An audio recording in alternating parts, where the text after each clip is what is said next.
Zaviev, sunt expert în sprâncene și de astăzi aș vrea să mă ocup și de sprâncenele tale.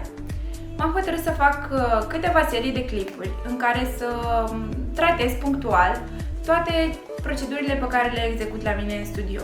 Începe prin prezentarea procedurii de fixare îndelungată a sprâncenelor. Văd că din ce în ce mai multe dintre voi sunteți foarte interesate de procedura asta. Recunosc că și mie îmi place foarte mult, este una dintre preferatele mele, tocmai pentru că rezultatul final este unul foarte natural. Dar înainte de asta aș vrea să lămuresc un aspect foarte important, mai exact pentru cine este potrivită această procedură de fixare îndelungată a sprâncenelor. Am auzit diverse păreri cum că rezultatul final oferă o sprânceană ciufulită. Nu, aș vrea să vă contrazic. Din punctul meu de vedere, poziția prin care noi aranjăm firele în sprânceană, noi ca și specialiști mă refer, contează foarte mult și influențează foarte mult rezultatul final al acestei proceduri.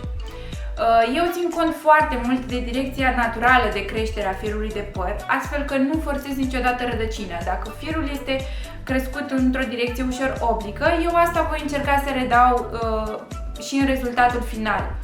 Important este să nu ridicăm firele atât de mult încât ele să fie practic fixate pe frunte și foarte ridicate și să aibă un efect ciufulit în final.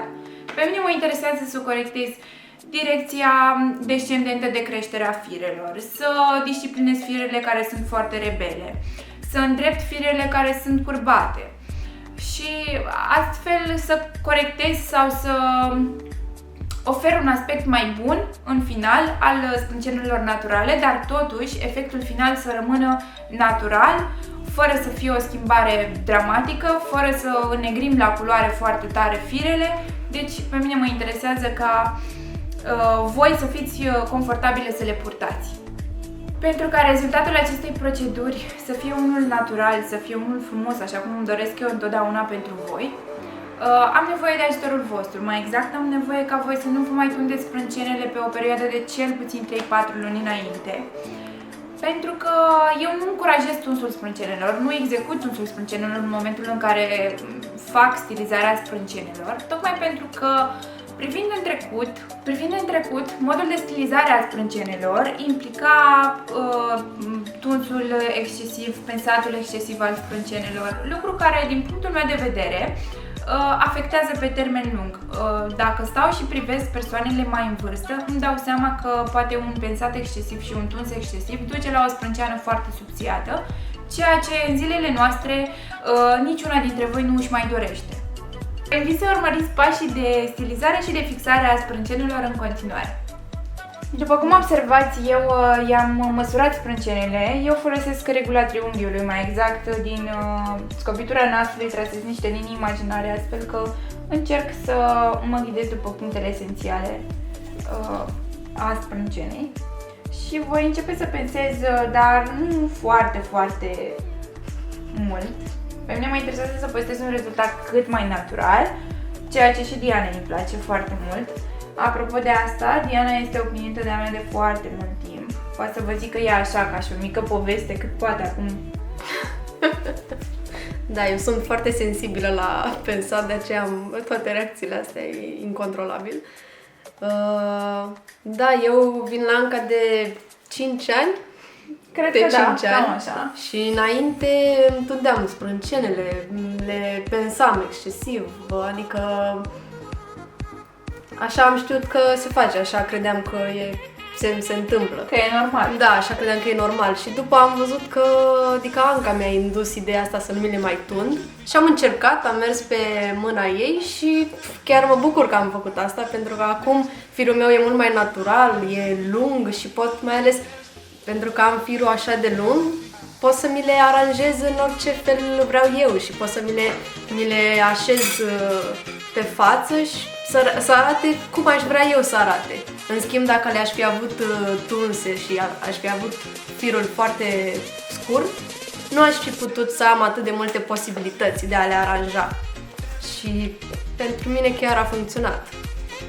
Da, chiar funcționează, doar că trebuie să aveți răbdare, trebuie să vă acordați timp, pentru că dacă ați avut o sprânceană foarte subțiată mult timp, din păcate durează foarte mult și până își revine. Sau nu că foarte mult, dar o perioadă de cel puțin 6 luni.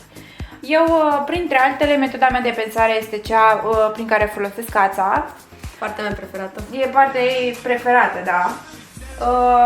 Prin această metodă pe mine mă ajută să elimin foarte bine toate firele foarte subțiri și mici de păr care nu se văd atât de bine, însă există și dacă le elimin, forma arată mult mai bine, zona este mult mai curățată, iar în final efectul este unul foarte frumos. Strănuși? Asta este unul dintre efectele la mine cu ață. Nu, el să știi că e destul de frecvent. E destul de întâlnit. Dar asta este, merită. Când o să vedeți cât de frumos rămâne după, o să înțelegeți. Am terminat stilizarea formei. Vedeți că am încercat să păstrez cât de mult am putut grosimea naturală pentru a avea un efect cât mai frumos la final. Am aplicat prima soluție din pașii procedurii. Aplic pe toată suprafața firului și deja mă axez și în a aranja firele cum îmi place mie să stea. Un pic către mine, Diana.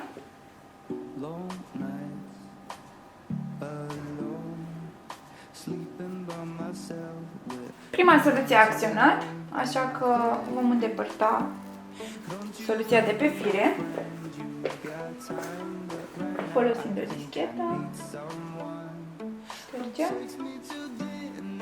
Folosim de o perie și aplicăm peste tot.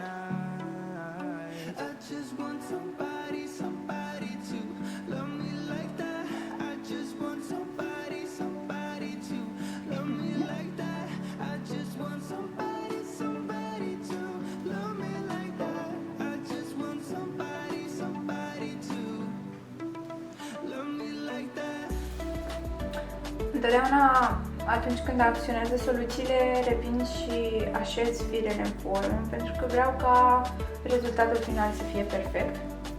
Vreau ca toate firele să stea așezate relaxat, să nu forțez nicio rădăcină. Ele efectiv să vină natural în poziția asta. În mod normal, după ce acționează această soluție, urmează să le vopsesc. Însă știu că Diana, în general, nu vrea să-i le pigmentez mai mult, așa că la ea nu o să le vopsim. A venit timpul să ștergem și a doua soluție și suntem gata. Am terminat. Iar voi acasă, în primul rând, după această procedură, nu trebuie să udați sprâncenele timp de 24 de ore. Trebuie să le lăsați fix așa cum plecați cu ele de la mine. Procedurii de fixare, acesta este rezultatul pe care îl obținem. Pe mine mă interesează să obțin niște fire perfect drepte, pentru ca voi ulterior să le puteți așeza cât mai ușor acasă. Tot ce aveți de făcut este să aplicați o cremă hidratantă atât dimineața cât și seara și să veniți cu o periuță cu care să direcționați firele așa cum vă place vouă în formă. Este foarte ușor, ele devin foarte ascultătoare și procesul este foarte ușor de a le așeza.